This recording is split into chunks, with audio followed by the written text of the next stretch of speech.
Hello guys, welcome back to our channel. ఈరోజు మన ఛానల్లో రెసిపీ వచ్చేసి ములక్కాయ పులుసు.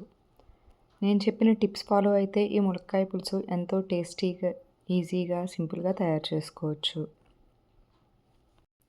ఈ ములక్కాయ పులుసుని ఎలా తయారు చేసుకోవాలో చూద్దాం. Let's start. ముందుగా స్టవ్ మీద బాణీ పెట్టుకొని 2 టేబుల్ స్పూన్ల ఆయిల్ వేసుకోవాలి. ఈ ఆయిల్ హీట్ అయిన తర్వాత మెంతులు, ఆవాలు, జీలకర్ర, కొద్దిగా మినప్పప్పు, పచ్చిశనగపప్పు వేసి లైట్గా ఫ్రై చేసుకోవాలి. ఇవి కొంచెం ఫ్రై అయిన తర్వాత కొద్దిగా కరివేపాకు యాడ్ చేసుకోవాలి. కరివేపాకు కూడా బాగా ఫ్రై చేసుకోవాలి. ఈ తాలింపు వేగిన తర్వాత 4 పచ్చిమిర్చిని నిలువుగా కట్ చేసి వేసుకోవాలి.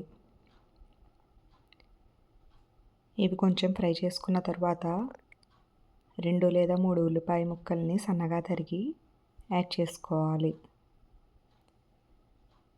ఇవి కొంచెం ఫ్రై అవ్వనివ్వాలి. ఈ ఉల్లిపాయ ముక్కలు ఫ్రై అయ్యేలోపు పెద్ద నిమ్మకాయ సైజ్ అంతా చింతపండుని తీసుకుని నానబెట్టుకోవాలి.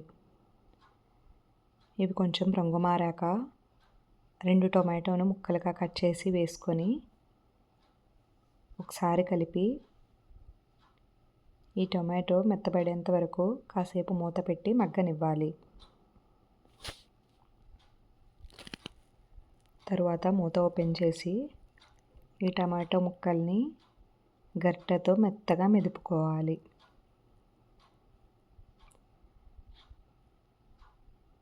తర్వాత ఒకసారి కలుపుకొని కొద్దిగా పసుపు, 1 స్పూన్ ఉప్పు, 2 స్పూన్ల కారం యాడ్ చేసుకోవాలి. ఒకసారి మొత్తం బాగా కలిపి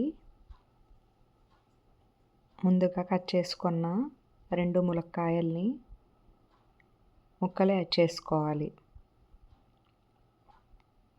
ఒకసారి మొత్తం కలిపి కాసేపు మూత పెట్టి ఈ ములక్కాయ ముక్కల్ని కాసేపు మగ్గనివ్వాలి.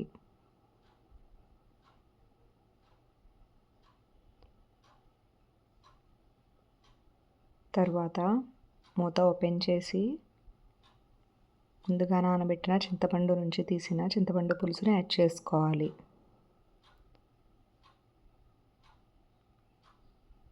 తర్వాత 1 గ్లాసెడ్ వాటర్ కూడా యాడ్ చేసుకోవాలి.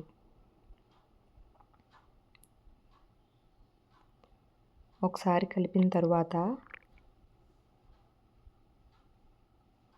ఉప్పు సరి చూసుకొని 1/2 స్పూన్ ధనియాల పౌడర్ని యాడ్ చేసుకోవాలి.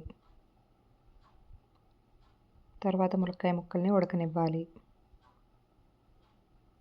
అలా ములక్కాయ ముక్కలు ఉడికిన తర్వాత ఒక చిన్న బెల్లం ముక్క యాడ్ చేసుకోవాలి.